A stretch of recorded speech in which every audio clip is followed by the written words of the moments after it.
Particular pleasure to be able to welcome Lieutenant General Sander Schnitger, the Commandant of the Royal Netherlands Air Force, together with the Belgian Air Component Commander, Claude van de Voorde, for a panel on the commander's intent, how to put vision into practice. Now, as you all know, in recent years we have seen some remarkable political developments on BENELUX cooperation, in particular also relating to the air domain. In 2012 we of course had the BENELUX Declaration on Defence, which was followed on in 2013 by a letter on intent on cooperation on air policing. Now, if we're talking air policing, we're talking about the serious stuff. We're not talking about training or writing documents anymore.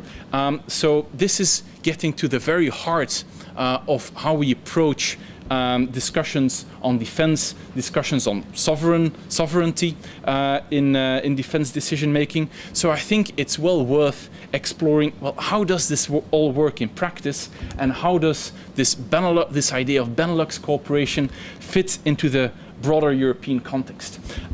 We have started off a bit late, so I will not abuse more of the time myself, but hand over the floor straight away to Sander Schnitger, and then we'll have General van de Voorde following after him. Thank you.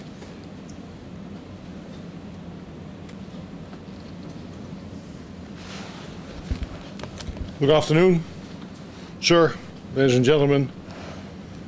I'd like to thank the Institute for the opportunity to present my views on European and Benelux military cooperation this afternoon, and it's an honor to speak in front of such a distinguished audience. Before the break, we heard some valuable insights on our future security environment, the risks associated with it, and the need for increased responsibility for Europe to bolster its own security. I'm going to repeat some of the elements in that, in what we heard before the break, not because I think you're hard of hearing, neither do I think that you have a memory retention problem, but because they are central to the development of the Benelux air forces. Now, the $64,000 question is Europe willing and able to step up to the plate? In some areas, for instance medium and heavy land forces, Europe has more than enough means to do so, and should be able to put up a fight and win it if they really want. But if we look at air power, the picture, however, is somewhat bleak. EU air forces in general lack a true multi-role capability. Even where equipment with some form of multi-role capability is present, more often than not, its crews are not trained to take advantage of all multi-role characteristics. Furthermore, EU air forces lack a number of crucial enablers. The very limited number of multi-role tanker transport is a case in point. Ladies and gentlemen, I've been asked to talk about political commitment towards integration and about political industrial limitations on defense cooperation in the light of a Benelux Air Force integration. So that's what I will do, and that is my agenda. Towards the end of this short presentation, I will formulate my Dutch commander's intent regarding defense cooperation on the Air Force side in the Benelux. When we look at how Europe has organized its armed forces, we still see a strongly nationally oriented setup, despite the influence of NATO, which in itself is surprising, given the long-standing NATO agenda on commonality, interoperability and standardization. Almost all nations have their own armies, navies and air forces with their own capabilities. The sovereignty issue continues apparently to outweigh the overarching views on European smart defense. Often, pressure from national armaments industry exacerbates that imbalance. This leads to stovepiping of requirements and parochial links to national industry, which in turn leads to an imbalance in capabilities. Abundance in one area, therefore, can peacefully, very peacefully, coexist with critical shortfalls in other areas. This in turn hampers either an effective application of our fighting forces or our ability to conduct prolonged operations. For all intents and purposes, the real common European defense is a long, long way away. But the institutions for this European defense are present. Under the umbrella of the European security and defense policy, I can see, dimly, a future with a coherent European defense. But it will take a long time to get there. First steps towards European defense integration have, however, been taken. Especially within the BENELUX, the cooperation between our respective navies is a good example. The BENELUX has therefore become somewhat of a test lab for future defense cooperation in Europe, and in my opinion, our respective air forces have taken important steps towards this further and deeper integration, and even further steps will be taken in the near future. Why have we been able, Claude and I, been able to make those steps? Important are, one, the almost abundant political support from our respective ministers and shots. Two, the hard work by both air staffs. Most important is the fact that Claude and I have known each other for close to 25 years. There's an implicit trust between us that allows us to discuss all subjects freely with each other and with both air staffs. Trust appears to be an essential ingredient in cooperation. Trust between the respective EU governments, however, is not so abundant. In my opinion, this is the biggest limitation for the EU defense cooperation. In the 1990s, Belgium and the Netherlands shared their Curé airspace control units, already more than 10 years ago. Our control and reporting centers took over duties from each other during the weekends, making the nations responsible for each other's safety and airspace integrity. We're going at the heart of some of the more important Air Force functions. Before that, we trained our pilots in Belgium. We even operated together in a fighter squadron from the south of Italy for Operation Deny Flight and subsequent operations over the Balkans. I was a detachment commander during that period. I can assure you that that was not without struggles. But a fundamental and underlying willingness to make it work was all it took to make the DATF, the Deployable Air Task Force Detachment, a resounding success. Again, trust and willingness as key factors. Currently, we are again looking for cooperation and possible integration of national air defense organizations. We explore further cooperation on survival schools, in the helicopter command, or coordination thereof, or man in aviation issues on air transport. And these are only the direct binational initiatives. Now let me make one thing absolutely clear. Cooperation in itself is not a panacea. Cooperation is not enough. While at the same time it brings us a lot when it's based on straight and clear analysis of the requirements on both sides. Cooperation must lead to a win-win situation for both partners. If that is the case, this win-win cooperation can lead to true partnering. Open book, strategic, intrinsically motivated partnering. However, and I'm sorry, there's always an however, this partnership also introduces vulnerabilities. At least in the eyes of the non-believers, the sovereignty addicts, I would say.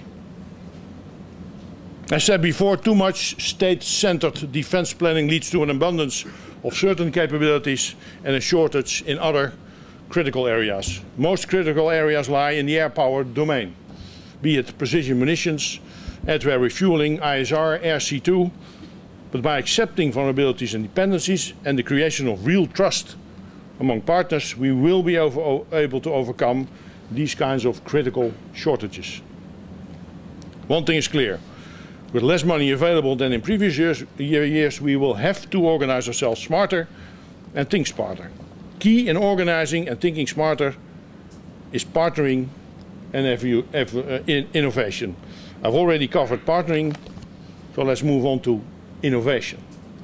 It's crucial for effective and efficient defense. The proliferation of high-tech, is widespread. Opponents have access to high-tech weapons, and possibly irregular opponents will be able to acquire such systems easier than our respective big bureaucratic organizations can. So we have to be at the forefront of innovation in order to have our toolkits up to date, our TTPs current, and our OODA loops closed and well inside our opponents. Innovation, in my view, also means close cooperation with knowledge institutions and industry and finding smart ways to improve ourselves against the lowest costs. Not only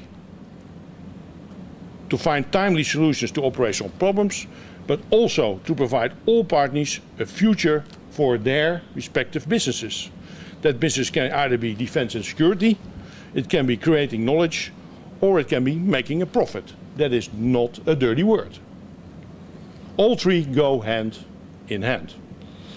The secret here is finding the common ground between all participants within what we call the aerospace cluster, the golden triangle of knowledge, defense and industry.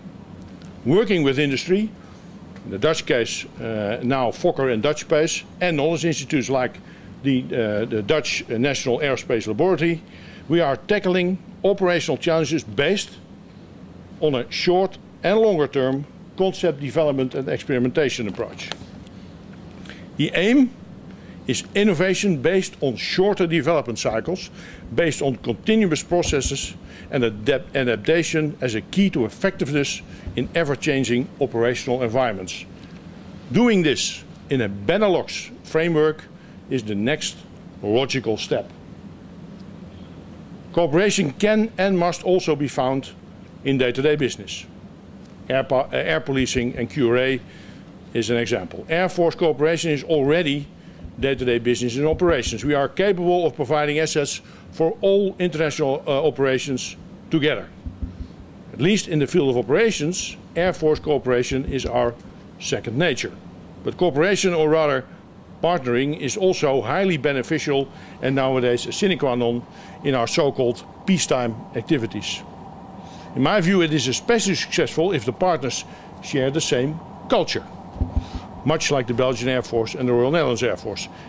What also is a success factor is that the partners are comparable in size. In this case, that goes for both the air forces as the respective air chiefs. I believe that the Benelux cooperation in the air domain is a precursor and a template for deeper and further European cooperation and eventual integration. Now, the Institute for European Studies and the Hague Center for Strategic Studies are making important contribution to this necessary discussions. Taking the high ground paints a clear, logical and recognizable picture of our future.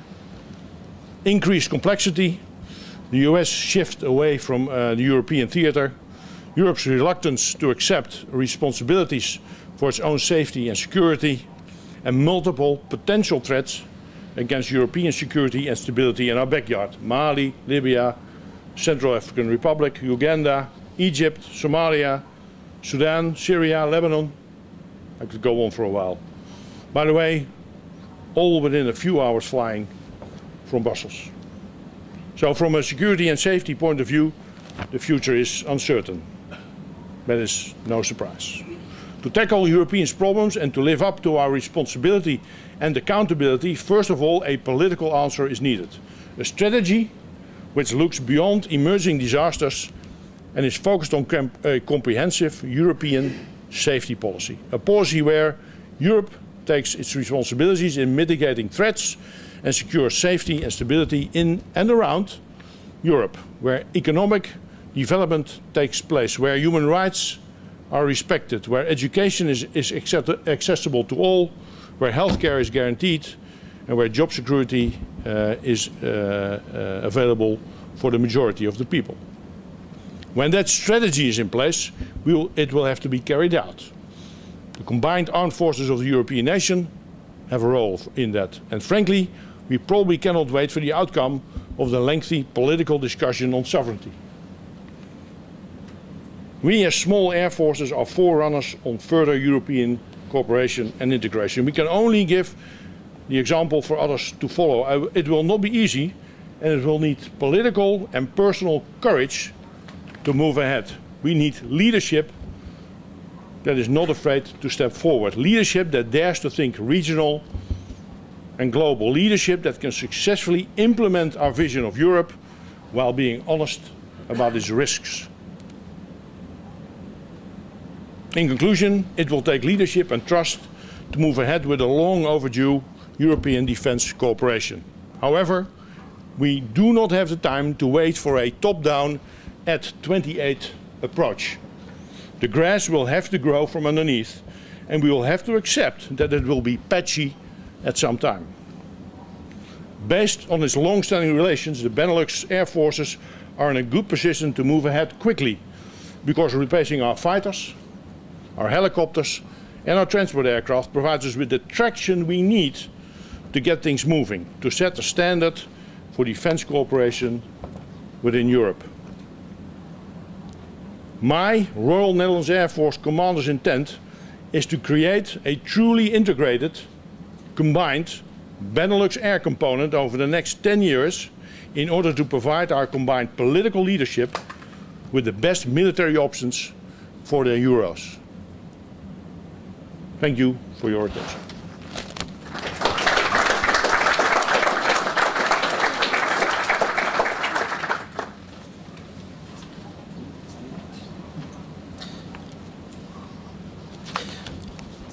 Okay, thanks Sander for stealing my speech. So when I realized that I'm somewhere the last person between you and a good glass of beer, of Belgian beer by the way, not Heineken. So I'll be short and sweet.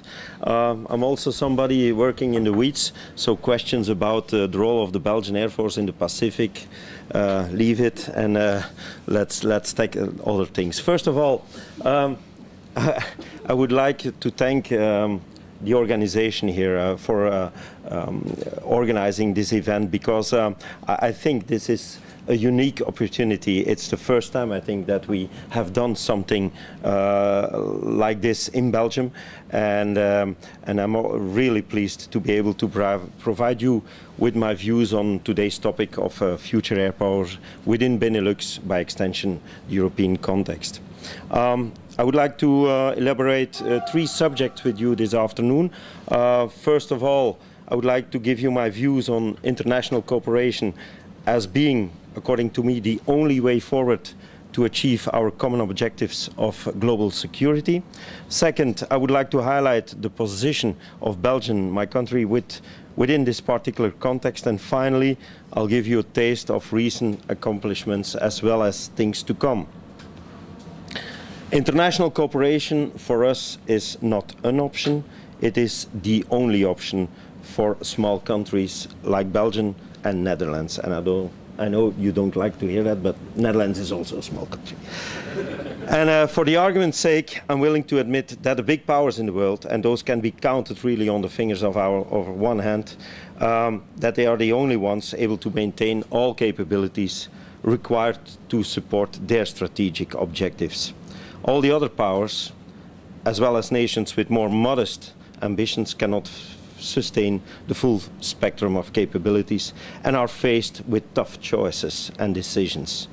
They must decide which capabilities will be maintained and which, by definition, will be abandoned.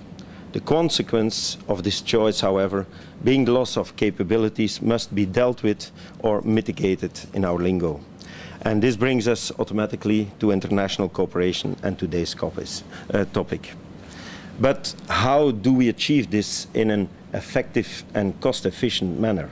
How do we make sure that through international cooperation we maintain or even improve the overall capability required to fulfill the missions imposed by our political and military leadership? It should be clear to all that international cooperation cannot be an excuse to do less or even nothing. International cooperation is, for me, is not about doing the easy bits in a given mission, nor it is about specializing in those so-called niches, a term, according to me, to the ears of operational guys, sounds rather hollow and meaningless. The choice implies that we want to maintain certain core capabilities while searching for synergies in others, and all of this tailored to the level of ambition of each nation. If we want to be a reliable and credible partner in air power for NATO or for the EU, and I can confirm that we want to be just that, we need to make sure that we take our fair share in risk sharing and burden sharing. And there is, however, and sometimes forgotten, another component in this concept of fair sharing. In order to maintain a long-lasting solidarity between the partners, there should also be fair defense spending related to a certain percentage of GDP. And I regret the fact that Belgium is lagging behind in this respect. How should this now be seen within the context of Benelux Air Cooperation? First of all, I would like to start by stating that we are all what I call natural partners. We are at the heart of NATO and the EU, cornered between the three major powers in Europe. We are about the same size, share common borders, and distances are short, all things concerned.